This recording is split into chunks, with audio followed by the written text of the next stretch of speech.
Yesterday, Darren Woodson joined the Stephen A. Smith Show. That's on 1 to 3 daily on Sirius Mad Dog Radio. And they discussed Jimmy Graham. And basically, essentially what he said is that Graham is not a complete teammate and he does not block. Stephen A., can you get into this more in terms of what you and Darren discussed? Well, I asked him about Jimmy Graham because Jimmy Graham only has about 18 receptions on the year for like 174 yards. The first 2 games of this season, Skip, as you well know, he wasn't an active participant in the Seahawks offense. And even Pete Carroll came on the record and said, we've got to find a way to get Jimmy more involved. Darren Woodson essentially came on being a football analyst that he is, being a Super Bowl champion, really dissected and analyzed what he saw. And essentially said that he wasn't a teammate. He was a guy out there playing for himself because not necessarily in terms of selfishness, but that he wanted no part of the physicality. It's something that I heard Chris Carter allude to just weeks earlier when he sat there and said, look, Jimmy Graham would block, but let's be real, he doesn't want to block. That's what he said. And obviously, when you play the tight end spot, Skip Bayless, sometimes your responsibility is to help that offensive line ward off oncoming defenders towards the quarterback. You got to block. And that's not Jimmy Graham's strength. So because of that, Darren Woodson highlighted that just like Chris Carter had weeks earlier, except that Darren Woodson obviously sounded a bit more incendiary, to say the least. Just basically said that you're not a teammate. If you're not willing to do what your job description entails, then you're not willing to fulfill your obligations. And if you're not willing to fulfill your obligations, you're not really a teammate. You're not a part of the team. That was the conclusion that Darren Woodson came to. Now, we all know, to at least some degree, Jimmy Graham's background, how a lot of people have been getting on him lately. Outside of Rob Gronkowski, he was considered an elite tight end in the game of football in terms of his talent. We saw him humbled significantly when he went up against the Seattle Seahawks over the past couple of years. So the allure surrounding Mr. Fantasy Superstar himself, Jimmy Graham, sort of dissipated to some degree because we know that the fantasy football lovers just absolutely love him. But then he ultimately gets traded from, New Orleans to Seattle. And you're thinking, well, he's supposed to shine in this particular system. That has not been the case. And so it's been open season on him. Then now you see these stories coming out, talks about his background, talks about foster care, talk about being abandoned by his mom, talk about some of the things that he had to endure. So to call him soft in any way seems sacrilegious and idiotic. But in the end, what it comes down to is this, in my estimation, Skip. The problem with Jimmy Graham is that Jimmy Graham is a tight end that does not view himself as a tight end. Jimmy Graham sees himself as a wide receiver. Remember that beef he had with New Orleans a couple of years back when he was looking for additional dollars. He was saying, I'm not a tight end, I'm a wide out. And I guess it was the arbitrator, whomever it was, had declared that, no, you're a tight end, just like the New Orleans Saints says you are. And so they went from there because he was using it because apparently some money's allocated for particular positions and what have you. So that's what happened with that. But in the end, I think that Jimmy Graham is still a big-time talent. I think he's somebody that can play the game of football very, very well. I think it would behoove Pete Carroll, Darrell Bevell, and the Seattle Seahawks offense led by Russell Wilson to get this man more involved, because the more lethal Jimmy Graham becomes offensively, the more of a problem Seattle's offense is going to cause for opponents. With beast mode Marshawn Lynch, with Lockett and those boys, I think they can make some noise. But obviously, people are down on Jimmy Graham right now, and Darren Woodson is definitely first and foremost on that list. Yes, he is. Stephen A., as you know, I covered Darren Woodson when he was a Dallas Cowboy. He was as tough a safety as I've ever been around in my many years covering pro football. So I get where his heart is on this matter. He's basically saying, I wouldn't want that guy in my locker room on my team because I don't like the contribution that he's bringing. He's not giving what a football player needs to give at that position.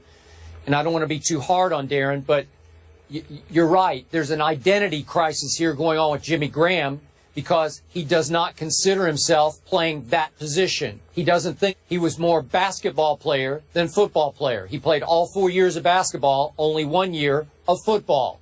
So he's a little bit of a fish from Miami out of water in the NFL in that I don't think he ever wanted to block anybody. He's not into high contact. He's not a Darren Woodson. He's not built that way. And so I asked all the analysts, what did you expect of him? Because you made the point, Stephen A., as they went through arbitration. The stats showed from last season in New Orleans that Jimmy Graham lined up as an inline tight end only 33% of the time. That meant that he lined up in line 291 times. All the other times he was in the slot or split completely out wide, 486 times. So I thought he had a good case that he's much more hybrid wide receiver than he is pure tight end. So when he got to Seattle, you and I talked about, man, how are Cam Chancellor, Richard Sherman, all the rest in the Legion of Boom, how are they going to accept this? Now, do they resent him? I don't know. I don't have any idea. But he's so far having a hard time fitting into the Seattle offense, and it may be a little bit because there's some resentment that he doesn't do the dirty work, as Darren Woodson said. But I don't think he's capable. I don't think he's built to do the dirty work. I think they just have to accept him for what he is and isn't. Well, I think they have to remember the number one reason they brought him to Seattle. Bottom line is they didn't bring him to Seattle to block. I understand that's part of his responsibility, but they didn't bring him to Seattle for that. They brought him to Seattle to catch the football. They brought him to Seattle to be their version and the NFC's version of Rob Gronkowski, because we all know as it goes for tight ends, he may be the closest thing to Rob Gronkowski out there in terms of route running and catching the football from the tight end slot. If they utilize him effectively, none of this is an issue. I promise you.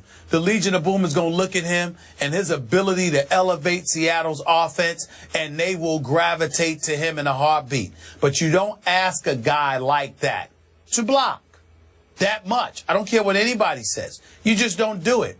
Because not only does he not want to, but he's not built for it, okay? He's a big boy, but he's not big and rugged like Rob Gronkowski. He's just tall and athletic. There's a difference. And when you have somebody like that, you've got brawlers and you've got boxers. He's a boxer. He's a finesse guy. He's gifted in skill. I agree. There's no rough and ruggedness to him. He might be internally stronger than they're giving him credit for, but he's not a rough and rugged kind of player. He's more finesse and skilled. And when you know that, you can't put him in a position where you're asking him to be Rough Riders. I do understand, though, where it's coming from. Remember what I told you Cam Chancellor and the Legion of Boom told me a couple of years back? We teach everyone here to attack your fears. Whatever you fear, go out there and do it, because we don't want you doing it. I don't think it's a matter of Jimmy Graham being fearful. I think it's a matter of him feeling like he's not productive unless he's catching the football and making things happen as opposed to blocking. That's part of his problem. Okay. So somebody's going to have to get into his head and modify his mindset to some degree, but at the same time, they're going to have to learn to appreciate the gifts that he brings to the table, because they didn't have it before he arrived. That's why they went out there and got him. Okay, so Stephen A., this is your other Super Bowl team, the Seahawks. They're going to win at Cincinnati Sunday? I believe they will. Their Easily? offense is giving me live, and they'll show up for this game. Cincinnati's very good. They're very gifted. You know, I have no faith in them in the postseason, but I think they're legit in the regular season. But they're not going to go undefeated. I think they're right to be had. I think that defense is big time, but I think Russell Wilson could do some things against them, and I think the Legion of Boom is going to rattle Andy Dalton. I think as pretty and as nice as he has looked throwing the football, I think he's going to be made to be very, very uncomfortable this coming Sunday. Give me a score. I'm going to say Seattle 22, Cincinnati 20. Really? Okay, so you at least have it close. It's going to be close. I completely disagree with your take. I believe that your Seahawks stole a game on Monday night, short turnaround on the road to Cincinnati. They were very lucky to get out with their, 2-2 life after Monday night. Should be 1-3 going to Cincinnati. We both agreed that we didn't love some of the things we saw offensively. Russell Wilson turned the ball over a couple times. Then the defense giving up a near 91-yard touchdown drive, nearly to end the game. Not a great sign. Cam Chancellor's still trying to sort of find his way back into the Legion of Boom. Obviously, slightly rusty here and there, though he made a great play that looked like it had saved the game until the bat out of hell play occurred. So I'm going to go with Cincinnati here because I'm starting to believe in the Bengals. I did not even have them in the playoffs, but my eye test is telling me they have a different level of self-confidence this year than I've seen in the past. Last few years, they have roller coastered all the way through the year, and maybe they still will. Maybe this will be the start of a decline. But I like the way Andy Dalton is carrying himself. He seems to be playing with a much higher level of self-confidence than I've seen in the past. So after what they did, just obliterating the Raiders on opening day at Oakland, they went and won at Baltimore. I'm going to go with them. I got a close score, too. I got 21-17 Bengals over your Seahawks. Well, I'm going to tell you this much. Andy Dalton has looked incredibly impressive. He's completed 67% of his passes. He's only thrown 1 interception on the season and 9 touchdowns. You know, his QBR is at 87, which is really, really great. It's better than most quarterbacks in the league, if not all of them. And then when I look at Giovanni Bernard and Jeremy Hill, I give a lot of credit where credit is due. And, of course, A.J. Green is one of the top 5 receivers in the game of football. And this defense is no joke either. But I do believe, Skip Bayless, that it may very well be too good to be true. Andy Dalton, in my opinion, can't continue to play this way. I could be wrong, but I don't believe it. What I would say is this. I want to give Marvin Lewis, who obviously I've called out on many occasions, I want to give him credit and be fair to him for the outstanding job that he's doing thus far. I also want to take a moment to give major props to Hugh Jackson, an individual who should have never been let go by Reggie McKenzie as head coach for the Oakland Raiders, who's now the offensive coordinator in Cincinnati, who I think is doing an outstanding job in terms of reshaping the makeup, the mental makeup of the Cincinnati Bengals, particularly, obviously, on the offensive side of the ball. They're coming after people, and I haven't seen them do that like this in all the years that Marvin Lewis has been there. So I'm going to give Hugh Jackson a lot of credit for what we're seeing from Andy Dalton and the rest of that offense now. Not because of their abilities, but also because of their mindset. They are coming after it. They are constantly on the offensive. And I like that mentality. Agreed. Stephen A. has Seattle, Skip has Cincy, both expecting a close one. Jimmy Graham, obviously a highly talented weapon, yet to fin with his new team. This situation personally reminds me a lot of DeMarco in Philly.